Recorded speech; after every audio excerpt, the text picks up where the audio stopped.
नमस्कार प्यारे बच्चों, और सब ठीक है? अच्छा, और क्या हो रहा है? सब काम चल रहा है ना आप लोगों का? जैसे कि विद्यालय तो बंद चल रहा है, लेकिन अपना पठन पाठन का काम हमेशा जो है चालू रहना चाहिए, क्योंकि जब एग्ज़ाम चालू हो जाएंगे तो दिक्कत पैदा होगी। क्योंकि अभी हम लोग जब काम करते रहेंगे थोड़ा थोड़ा तो उससे दिक्कत पैदा नहीं होगी। तो आप लोग जो है अपना काम करिए और जो काम करते हैं ग्रुप पे डालिए उसको, उससे चेक होता है बराबर। कुछ बच्चे डालते हैं, कुछ बच्चे नहीं डालते हैं। तो आप लोग ध्यान कीजिए, आपके जो अभिभावक हैं उनसे मेरा अनुरोध है कि बच्चों को आप लोग जागृत कीजिए और बच्चों को पढ़ने के लिए प्रेरित कीजिए बराबर। तो आज आप लोग मैं हिंदी में जो है पहला पाठ पढ़ाया जा रहा हूँ। इसका जो पाठ का नाम शीर्षक जो है समय की शिला पर, समय की शिला पर। इसके जो कवि हैं वो शंभू सिंह हैं, शंभूनाथ सिंह। यहाँ पर लिखा गया है शंभूनाथ सिंह। तो प्यारे बच्चों, आप लोग मैं एक कविता के माध्यम से शुरुआत करता हूँ कि पहला पाठ जो है समय की शिला पर। क्या है? समय की शिला पर। इसके कवि कौन है? शंभूनाथ सिंह। उन्होंने इस पाठ है, इस पाठ को बड़े मार्मिक ढंग से लिखे हुए हैं। एक नवगीत है, इस नवगीत में क्या क्या दिया गया है उसको हम जो है इस लाइन के माध्यम से देखते हैं क्या दिया गया है। आप लोग देखते हैं पहला यहाँ पर जो है पहला से जो है कि समय के शिला पर मधुर चित्र की तने किसी ने बनाए, किसी ने मिटाए, किसी ने लिखी आंसुओं की कहानी, किसी ने पढ़ा किंतु दो बूंद पानी, इसी में गए बीता दिन जिंदगी के, गए धुल जवानी, गए मिट निशानी, विकल सिंधु साथ के मेघ की तने, धरा ने उठाए गगन ने गिराए, समय की शिला पर मधुर चित्र की तने, किसी ने लिखे किसी ने मिटाए। तो प्यारे बच्चों, किसी ने बनाए किसी ने मिटाए। तो ये जो पंक्तियां हैं, समय की शिला पर मधुर चित्र कितने, किसी ने बनाए किसी ने मिटाए, किसी ने लिखी आंसुओं की कहानी, किसी ने पढ़ा किंतु दो बूंद पानी, इसी में गए बीत दिन जिंदगी के, नई धुल जवानी गई निशानी, विकल सिंधु साथ के में कितने, धरा ने उठाए गगन ने गिराए। आप लोगों को इसके शब्द का अर्थ बता देता हूँ। शब्द अर्थ शिला, समय की शिला। शिला माने क्या होता है प्यारे बच्चों? पत्थर या चट्टान। मधुर माने मीठा, सुंदर, आकर्षक। यहाँ पर जो है मधुर का अर्थ क्या हो जाएगा? आकर्षक से। किससे है? आकर्षक से लिया गया है। भूलना माने क्या होता है? गलना। यहाँ पर इसका अर्थ जो है बीत जाना, क्या होता है? लिया गया है बीत जाना। विकल माने व्याकुल या बेचैन। मेघ माने बादल, धरा माने पृथ्वी, गगन माने आकाश। तो प्यारे बच्चों, ये शब्द अर्थ शब्दार्थ है आपके। इसका जो है अब जो भावार्थ कैसे निकलता है कि समय की शिला पर मधुर चित्र कितने। कभी जो है शंभूनाथ सिंह जी कहते हैं कि समय की शिला पर चित्रकार एक मधुर जो है चित्र बनाता है। क्या बनाता है? सुंदर आकर्षक चित्र बनाते हैं। किसी ने बनाए किसी ने मिटाए, और उस चित्र को बहुत सारे लोग उसको जो है मिटा देते हैं। समय की शिला पर, समय रूपी शिला पर जो है चित्रकार सुंदर सुंदर चित्र बनाते हैं, फिर भी जो बनाता है उस चित्र को इस बहुत सारे लोग उसको जो है मिटा देते हैं। किसी ने लिखी आंसुओं की कहानी, किसी ने पढ़ा कि दो बूंद पानी। चित्रकार और कहानीकार सुंदर सुंदर कहानी लिखते हैं, सुंदर सुंदर क्या लिखते हैं? कहानी लिखते हैं। मधुर माने सुंदर, आकर्षक। बराबर। किसी ने लिखी आंसुओं की कहानी, किसी ने पढ़ा कि लूडो भूत पानी। जो चित्रकार या कहानीकार जो कहानी लिखता है उसको लोग पढ़ते नहीं हैं, उसको कोई महत्व नहीं देते हैं। लोग उस जो है कहानी का कोई महत्व नहीं देते हैं। कहानीकार बहुत सुंदर सुंदर कहानी लिखता है, लेकिन उसकी कोई महत्व लोग जो देते नहीं हैं। इसी में गए बीत दिन जिंदगी के, गई भूल जवानी, गई मिटे निशानी। कभी कहते हैं कि जो कहानीकार होते हैं उनकी जिंदगी जो है लिखते लिखते बीत जाती है, लेकिन जो है उनका जो है कुछ मिलता नहीं है। उनकी जो अपेक्षा होती है उससे जो है उनका सब जो है मिट जाता है। इसी में गए बीत दिन जिंदगी के। एक जो कहानीकार होता है, एक जो लेखक होता है, वो जिंदगी भर लिखता है, लेकिन उसका जो लिखा हुआ है उसका कोई महत्व नहीं मिलता है। उसकी जो अपेक्षा होती है वो निराश हो जाता है। इसीलिए यहाँ लिखा गया है कि इसी में गए भी दिन जिंदगी के, गई भूल जवानी और गई मिटे निशानी। पूरा जीवन जो है समाप्त हो जाता है। लिखते लिखते कहानीकार का जीवन जो है समाप्त हो जाता है, तो उसकी निशानियां जो है मिट जाती है, लेकिन उसका लोग कोई महत्व नहीं देते हैं। विकल सिंधु साथ के मेघ कितने, धरा ने उठाए गगन में गिराए। सागर जो है क्यों, विकल माने क्या होता है, व्याकुल। विकल माने व्याकुल यानी बेचैन। सिंधु माने सागर, मेघ माने बादल।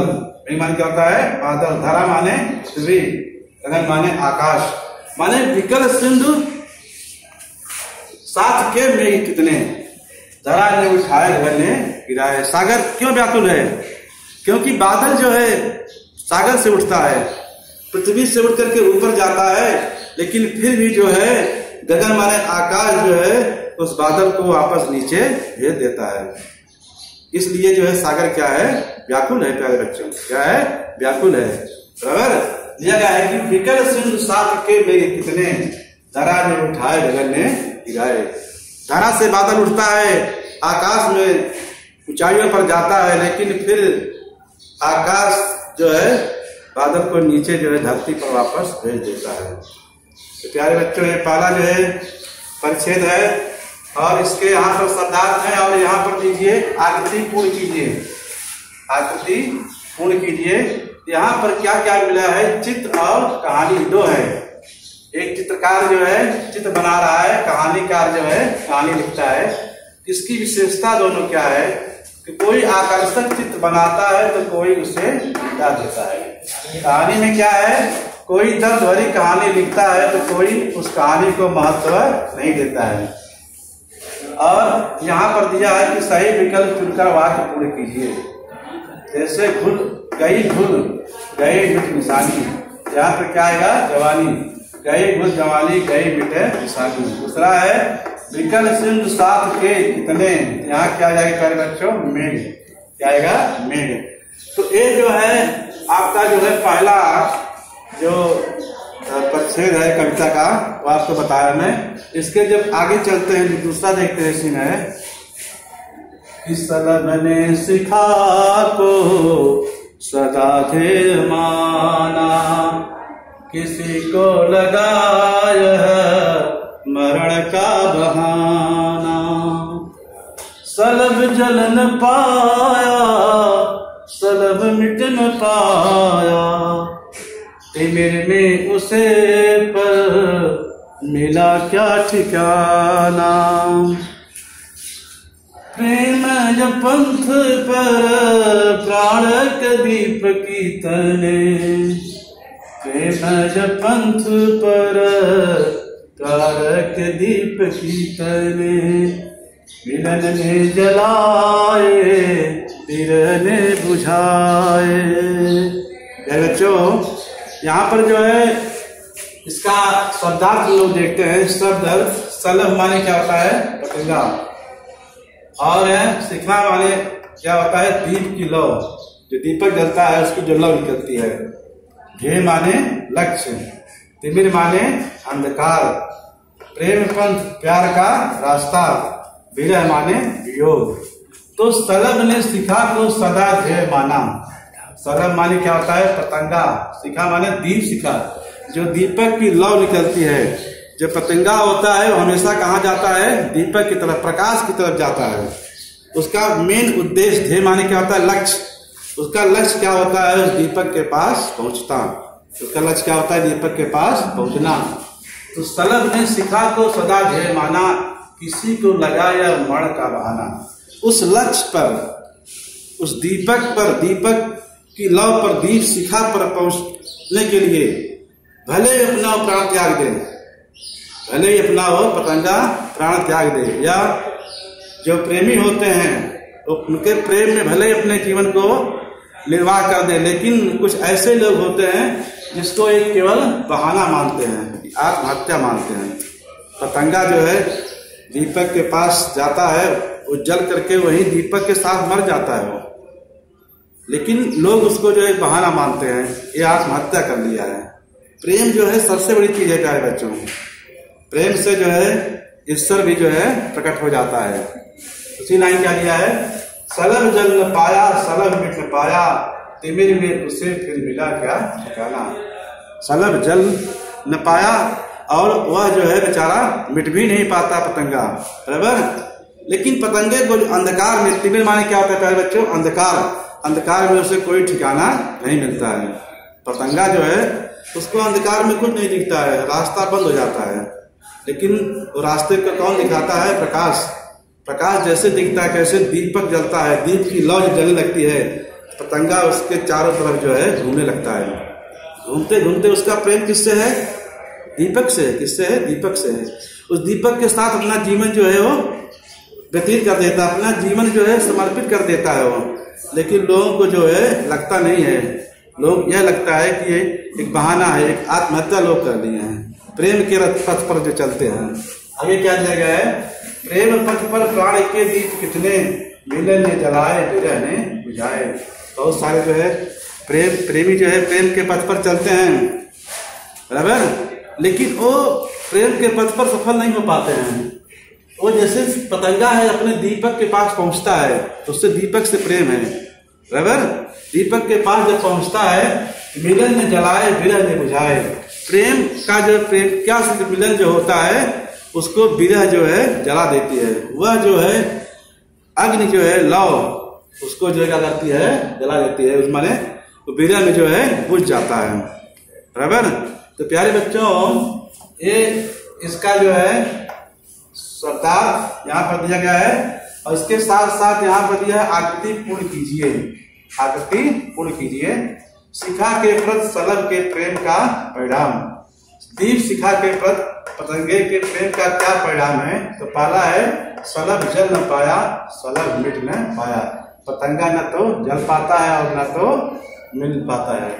तो प्यारे बच्चों, एक दो शब्दों में यहाँ उत्तर दिया गया है। जैसे कवि के अनुसार सलभ का लक्ष्य, पहला प्रश्न है कवि के अनुसार सलभ का क्या लक्ष्य है? आपको ढूंढना पड़ेगा इसमें से।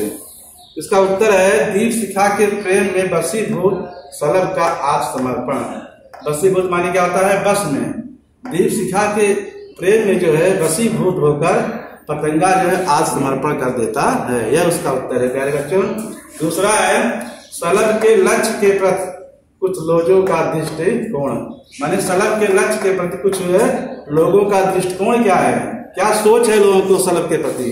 इसका उत्तर याद दिया है कि लोगों के अनुसार सलभ का दीप शिखा के प्रति प्रेम नहीं, यह आत्महत्या का एक बहाना है। लोग बड़े समझते हैं कि पतंगा है एक आत्महत्या कर लेता है, एक बहाना कर लेता है, लेकिन वो लोग उसकी भावनाओं को नहीं समझ पाते हैं। किसकी? पतंगे को। एक प्रेमी को, एक प्रेमी जो होता है उसका जो प्रेम होता है उसको लोग नहीं समझ पाते हैं। प्रेम के बिना बहुत लोग आत्महत्या कर लेते हैं प्रेम के उत्था में, लेकिन उसको लोग आत्महत्या मान लेते हैं। तो ऐसा हुआ है पतंगा के साथ। तो प्यारे बच्चों, यहाँ आत्महत्या है। आप लोगों को ऐसे प्रश्न तैयार कीजिए जिनके उत्तर में निम्नलिखित है शब्द हों। जैसे दिया है दीप और तिमिर। आप लोगों को ऐसे जो है उत्तर तैयार करना है प्रश्न का, इसमें जो है निम्नलिखित शब्द हों। जैसे दीप तिमिर। पहला क्या है? क्या देख रहे हैं आप सभी लोग? घनी अंधेरी रात में क्या जलने से प्रकाश फैल जाता है? घनी अंधेरी रात में क्या जलने से प्रकाश फैल जाता है, तो उसमें क्या जाएगा इसका उत्तर दीप। जब दीपक जलता है तो अंधेरा जो है क्या हो जाता है, भाग जाता है। दूसरा है तिमिर माने अंधकार। इसका उत्तर हो जाएगा कि बरसात के मौसम में बादलों के कारण दिन में धरती पर क्या फैल जाता है। बरसात के मौसम में बादलों के कारण दिन में धरती पर क्या फैल जाता है। तो बरसात के मौसम में जब बादल छा जाते हैं तो धरती पर तिमिर माने अंधकार छा जाता है। माने आप लोगों को दिखना है इसको आकलन करके, जिसमें वो शब्द आए, इसमें वो शब्द आए। तो ये आप लोगों को दो परिच्छेद बताया मैं, दो जो है अपना पद है उसके दो बताए गए हैं। आप लोग इसको प्यारे बच्चों देखिए और घर काम करके जो है इसको जो है आप लोग अपने ग्रुप पर डालिए।